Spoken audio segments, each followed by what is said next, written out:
Good day, 180 Farm, 180 Vape Shop po. Nandito ako ngayon. Meron tayong test tasting mula dito sa Funky Monkey. Ito po siya. Ayan. Funky Monkey. Binigyan po tayo ng test tasting. Ito po.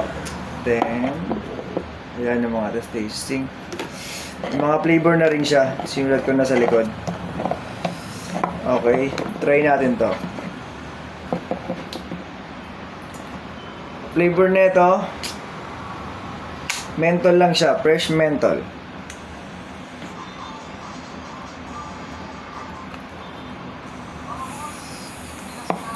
Okay, malamig-lamig. Fresh menthol, sobrang lamig nito.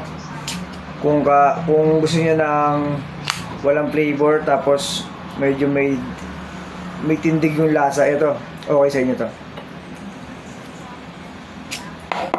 Fresh menthol, masarap din siya para sa walang halong flavor.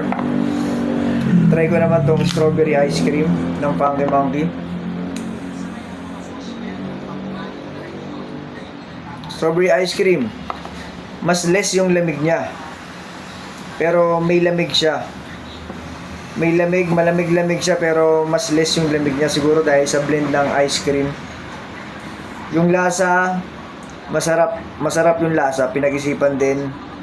Masarap yung pagka-blend niya, yung lamig, yung tamang lamig saka yung lasa ng strawberry ice cream, malalasahan mo rito.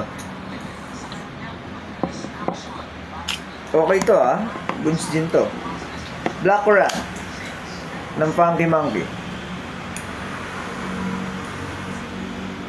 Yun. Mas malamig syempre, Black Currant. Mas mamint.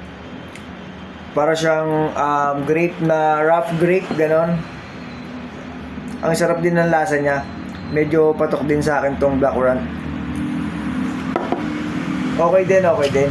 Medyo nahihilo nga ako. Hindi kasi ako sanay dito.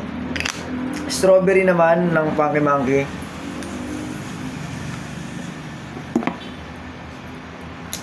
Sarap, suabe. Ang sarap ng Garden's Heart, strawberry ng Funky Monkey.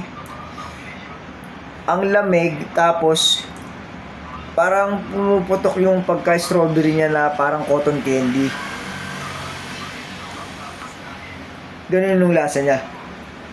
Sobrang sarap. Patok tong strawberry ng Funky Monkey. Ito naman, grapes, Tangy Purple.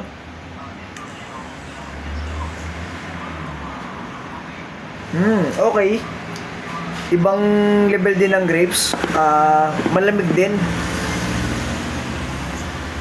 Masarap tong grapes. Sobrang sarap din ng grapes. Iba yung lasa sa ibang mga prepaid pad. Okay din ang lasa niya. So ayun nga. Ito halos magkaka-level ng lamig ng strawberry, blackcurrant, grapes. Yung fresh menthol medyo mas malamig sa kanila Tapos yung strawberry ice cream, malamig din naman siya pero mas less. Ayun lang po. Ito nga pala yung Funky Monkey, yung about naman sa device. Reviewin natin mamaya. Goodbye.